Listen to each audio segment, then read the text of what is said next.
Today we start electrochemistry. Electrochemistry is that branch of science which deals with the study of relationship between electrical energy and chemical reaction. How electrical energy is produced using spontaneous chemical reaction, and how with the help of electrical energy non-spontaneous reaction become spontaneous. दोनों जो chemical reaction जो हो रही है electrical energy की help से या फिर केमिकल रिएक्शन की हेल्प से जो इलेक्ट्रिकल एनर्जी प्रोड्यूस्ड हो रही है उसके बीच में रिलेशनशिप बताने वाली साइंस की जो ब्रांच है वो इलेक्ट्रोकेमिस्ट्री कहलाती है. So electrochemistry is the branch of science which deals with the study of relation between electrical energy and chemical reaction. Now electrochemical cell. Electrochemical cell is a device. It is device in which electrical and chemical energy are converted into each other. That device in which electrical energy convert into chemical energy and vice versa. Chemical energy mean chemical reaction. Energy produced due to chemical reaction is known as chemical energy. So electrochemical cell is that device in which electrical energy convert into chemical energy and vice versa. Now electrochemical cell is of two types. Electrochemical cell is of two types: galvanic cell or voltaic cell. Galvanic cell or voltaic cell. That device, that type of electrochemical cell in which electrical energy is produced due to spontaneous chemical reaction. जो galvanic cell और voltaic cell होती है वो electrochemical cell होती है जिसके अंदर क्या होता है electrical energy produced की जाती है spontaneous chemical reaction की हेल्प से. यहाँ पर जो रिएक्शन होती है वो spontaneous होती है. स्पॉन्टेनियस का मतलब जस्ट क्या है, हमें रिएक्टर्स को आपस में मिक्स करना है. मिक्स करते ही वो आपस में रिएक्ट करना स्टार्ट कर देते हैं. तो स्पॉन्टेनियस केमिकल रिएक्शन होंगी, स्पॉन्टेनियस रेडॉक्स रिएक्शन होगी. जनरली रेडॉक्स रिएक्शन जो होती है स्पॉन्टेनियस होगी. रेडॉक्स रिएक्शन हम यहाँ पर करवाएंगे. तो स्पॉन्टेनियस रेडॉक्स रिएक्शन की हेल्प से क्या होगा, इलेक्ट्रिकल एनर्जी प्रोड्यूस की जाती है. And that device is known as galvanic cell or voltaic cell, in which electrical energy is produced with the help of spontaneous redox reaction or spontaneous chemical reaction. Second type of electrochemical cell is electrolytic cell. In electrolytic cell, reverse phenomena take place. In this, the electrical energy is passed, and with the help of electrical energy, the non-spontaneous chemical reaction becomes spontaneous. यहाँ पर क्या होगा, reverse condition होती है. Electrical energy दी जाती है, इस device के अंदर क्या होगी, इलेक्ट्रिकल एनर्जी पास की जाएगी और इलेक्ट्रिकल एनर्जी की हेल्प से जो रिएक्शन अपने आप नहीं हो रही उनको इलेक्ट्रिकल एनर्जी की हेल्प से करवाया जाएगा. जो अपने आप नहीं होती उनको क्या बोलते हैं, नॉन स्पॉन्टेनियस. तो नॉन स्पॉन्टेनियस रिएक्शन को करवाया जाता है इलेक्ट्रिकल एनर्जी की हेल्प से. तो इस पूरी यूनिट के अंदर हम इन दोनों ही टाइप की जो सेल्स हैं, electrolytic cell and galvanic cells, इनको डिटेल से स्टडी करेंगे. First we take galvanic cell or voltaic cell. The galvanic cell and voltaic cell has three parts. Galvanic cells की जब हम कंस्ट्रक्शन देखते हैं तो इसमें थ्री पार्ट्स होते हैं. Oxidation half cell where oxidation take place, a cell a compartment where oxidation take place. Reduction half cell, that compartment where reduction take place. And salt bridge, a U shape tube which contain a paste of salt and agar agar. Salt और agar अगार का एक viscous paste इसके अंदर भरा हुआ होता है और इसको हम बोलते हैं salt bridge. Galvanic cell or voltaic cell has three parts: oxidation half cell, reduction half cell, and salt bridge. First we take oxidation half cell. Oxidation half cell is that compartment of the galvanic cell in which oxidation take place. To understand the oxidation, how oxidation take place, we take a beaker, and in this beaker we fill aqueous solution of M plus N ions, and the same rod of same metal are dipped in this beaker. इसके अंदर हमने क्या किया है, किसी भी metal ion का aqueous solution लिया है और जिस मेटल आयन का एक्वस सॉल्यूशन लिया है उसी मेटल की रोड को हमने इसके अंदर डिप किया है. जैसे हम Zn2+ आयन का एक्वस सॉल्यूशन लें तो जिंक रोड को डिप करें, कॉपर 2+ आयन का एक्वस सॉल्यूशन लेंगे तो कॉपर रोड को डिप करेंगे. तो यहाँ पर क्या हुआ, एक वायर के थ्रू हमने इसको कनेक्ट किया है. तो यहाँ पर क्या हो रहा है, इसके अंदर क्या है, ये रोड मेटल एटम की बनी हुई है और इसके अंदर क्या आता है, M+ आयन पड़ा हुआ है. तो यहाँ पर क्या होगा, रोड का अंदर जो मेटल एटम होगा वो इलेक्ट्रॉन का लॉस करके M+ आयन में कन्वर्ट हो जाएगा. रोड के अंदर जो मेटल था, सॉलिड मेटल एटम था, रोड के अंदर सॉलिड मेटल के अंदर जो एटम था उसने क्या किया, इलेक्ट्रॉन का लॉस करके M प्लस आयन में कन्वर्ट हो गया, अन इलेक्ट्रॉन का लॉस करके M प्लस आयन में कन्वर्ट हो गया। एक इलेक्ट्रॉन का लॉस करेगा तो +1 चार्ज आ जाएगा, 2 इलेक्ट्रॉन का लॉस करेगा +2। वो रोड का नेचर डिसाइड करेगा कि एक जो एटम है वो कितने इलेक्ट्रॉन का लॉस करता है। तो रोड के अंदर से एटम ने क्या किया, रोड वाला जो एटम था उसने इलेक्ट्रॉन अन इलेक्ट्रॉन का लॉस करके M प्लस आयन में कन्वर्ट हो गया। और यहाँ क्योंकि इलेक्ट्रॉन का क्या हुआ है, लॉस हुआ है, और जहाँ इलेक्ट्रॉन का लॉस होता है उस प्रोसेस को हम क्या बोलते हैं, ऑक्सीडेशन।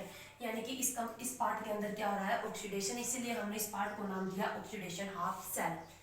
अब यहाँ पर क्या हो रहा है, ऑक्सीडेशन हो रहा है, लेकिन साथ के साथ यहाँ पर क्या हुआ कि यहाँ पर धीरे धीरे सॉल्यूशन के अंदर प्लस आयन की कंसंट्रेशन बढ़ती जाएगी, सॉल्यूशन के अंदर प्लस आयन की कंसंट्रेशन बढ़ती जाएगी। और ये जो इलेक्ट्रॉन लॉस करेगा, ये मेटल जो एटम जो है इलेक्ट्रॉन लॉस करेगा, ये इलेक्ट्रॉन जो होंगे इस वायर के थ्रू बाहर चले जाएंगे, किसी दूसरे सेल को मिल जाएंगे। तो सॉल्यूशन जो होगा वो रिलेटिवली मोर पॉजिटिवली चार्ज होता चला जाएगा, क्योंकि उसके अंदर M प्लस आयन की कंसंट्रेशन इंक्रीज होती जा रही है।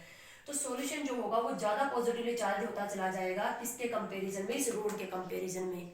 तो यहाँ पर दो सरफेस है, एक तो लिक्विड सरफेस है और एक सॉलिड सरफेस है। तो दो सरफेस के बीच में चार्ज का डिफरेंस आ जाएगा, सॉल्यूशन ज्यादा पॉजिटिवली चार्ज हो जाएगा किसके कंपेयर में, रोड के कंपेयर में। तो जहां पर दो सरफेस के बीच में चार्ज का डिफरेंस क्रिएट हो जाता है, चार्ज डिफरेंस आ जाता है, वहीं पर पोटेंशियल डेवलप होता है। So potential is developed due to charge difference between two surface. Potential develop हो गया किसकी वजह से, चार्ज डिफरेंस की वजह से। चार्ज डिफरेंस क्यों हो गया, solution is more positively charged as compare to road.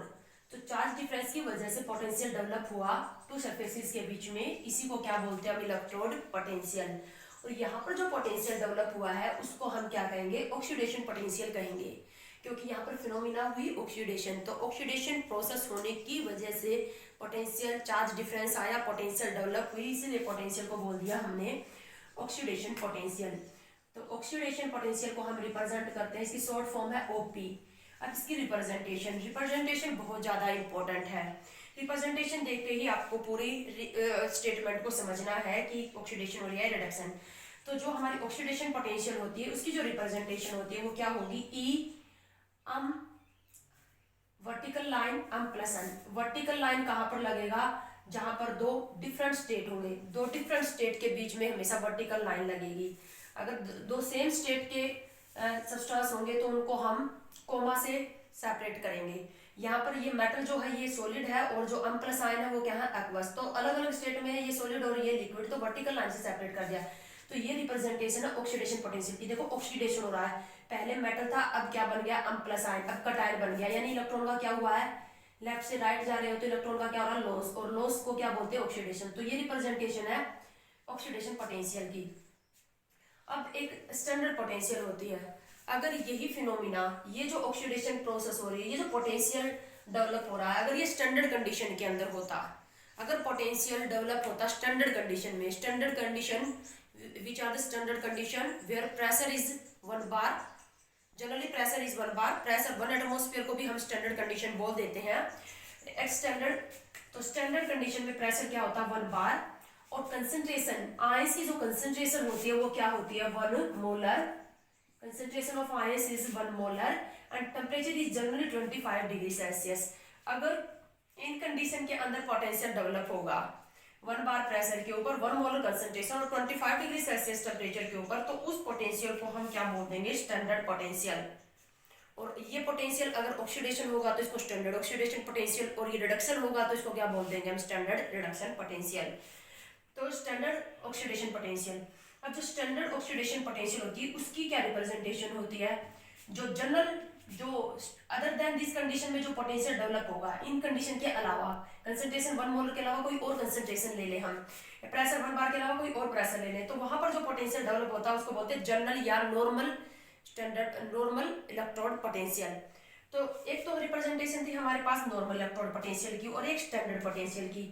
दोनों में क्या फर्क है, सिर्फ जो जनरल या नॉर्मल इलेक्ट्रोड पोटेंशियल है उसको तो हम सिंपल ई से रिप्रेजेंट करते हैं, ई। और यहाँ पर ऑक्सीडेशन का जिक्र चल रहा है तो ऑक्सीडेशन पोटेंशियल को हम कैसे रिप्रेजेंट करेंगे, अन सॉलिड किस में कन्वर्ट हो जाएगा, अन प्लस आयन में, यानी कि मेटल किस में कन्वर्ट हो जाएगा, कटायन में। वर्टिकल लाइन से दोनों को सेपरेट कर देंगे।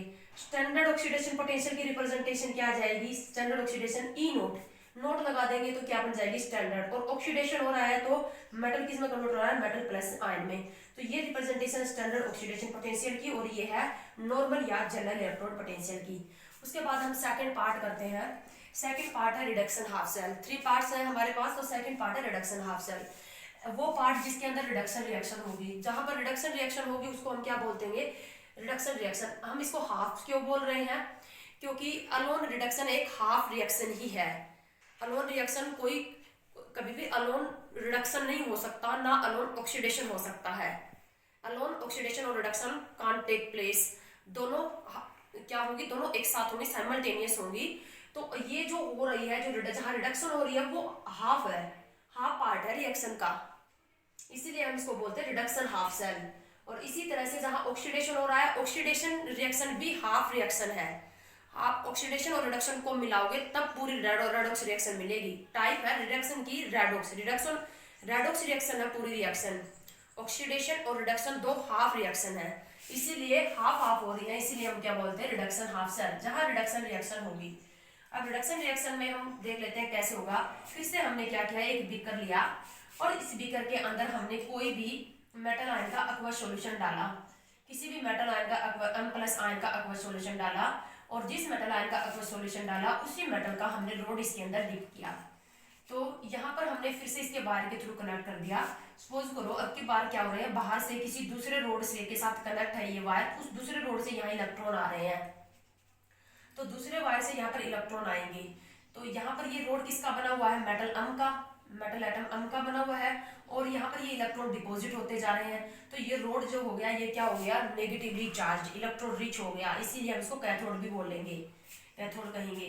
ठीक है, तो अब क्या फिनोमिना हुई, ये सॉल्यूशन के अंदर जो M+ आयन पड़े थे, सॉल्यूशन के अंदर M+ आयन पड़े थे, वो उन्होंने क्या किया, इन इलेक्ट्रॉन्स को लेना स्टार्ट कर दिया, इलेक्ट्रॉन की तरफ वो अट्रैक्ट हुए और इलेक्ट्रॉन को उन्होंने लेना स्टार्ट कर दिया। तो M+ आयन ने लिए, प्लस अनचार्ज है तो अन इलेक्ट्रॉन लेगा, M+ ion take an electron to convert into metal. तो cation by take electron convert into metal atom. Here gain of electron take place, and where gain of electron take place, that this process is known as reduction, and where reduction take place, that part is known as reduction half cell. तो यहाँ पर भी क्या होगा, जब ये reduction process होगी तो यहाँ पर क्या हो रहा है, अब ये जो सॉल्यूशन होता है ये लेस पॉजिटिवली चार्ज होता जा रहा है। Solution become less positively charged because plus ion is deposited on the electrode on the metal rod. So here is charge difference also create between liquid and solid phase. Liquid and solid phase के बीच में फिर से charge का difference create हो गया, फिर से चार्ज डिफरेंस क्रिएट हो गया, क्योंकि ये लेस पॉजिटिवली चार्ज हो गया इसके कंपेयर में, और जिसकी वजह से जहां पर दो सरफेसेस के बीच में चार्ज डिफरेंस क्रिएट हो जाता है, वहां पर एक पोटेंशियल डेवलप होगी। और अब की बार ये जो पोटेंशियल डेवलप हुई है इसको हम क्या कहेंगे, रिडक्शन पोटेंशियल कहेंगे, क्योंकि अब की बार फिनोमिना कौन सी चल रही है अपनी, रिडक्शन पोटेंशियल। तो रिडक्शन पोटेंशियल की जो रिप्रेजेंटेशन होगी, रिडक्शन पोटेंशियल की जो रिप्रेजेंटेशन है वो क्या होगी। अब रिडक्शन पोटेंशियल भी हमारे पास दो तरह की है, एक तो नॉर्मल रिडक्शन पोटेंशियल जो नॉर्मल कंडीशन में हो रही है, जहां पर आयन की कंसेंट्रेशन अदर देन 1 मोलर हो, 1 मोलर ना हो कि कोई और कंसेंट्रेशन हो, जहां पर प्रेशर अदर देन 1 बार हो, तो वहां पर अगर इन कंडीशन के अंदर ये पोटेंशियल डेवलप होगा तो उसको हम क्या कहेंगे, नॉर्मल रिडक्शन पोटेंशियल। और नॉर्मल रिडक्शन पोटेंशियल को हम ई से रिप्रेजेंट करते हैं। ई और रिडक्शन हो रहा है तो cation M+ ion, aqueous solution में M+ आयन थे, इलेक्ट्रॉन लेके किस में कन्वर्ट होंगे, एटम में, कटायन कन्वर्ट इनटू एटम। तो जब हम लेफ्ट से राइट जा रहे हैं तो ये कौन सी प्रोसेस हुई, रिडक्शन हो रहा है, इसलिए इसको हम क्या, ये किसकी रिप्रेजेंटेशन होगी, नॉर्मल रिडक्शन हाफ सेल की। और ई नोट लगा दोगे तो ये किसकी रिप्रेजेंटेशन बन जाएगी, स्टैंडर्ड रिडक्शन पोटेंशियल। इसके बाद अब हमारे पास है थर्ड पार्ट, सॉल्ट ब्रिज।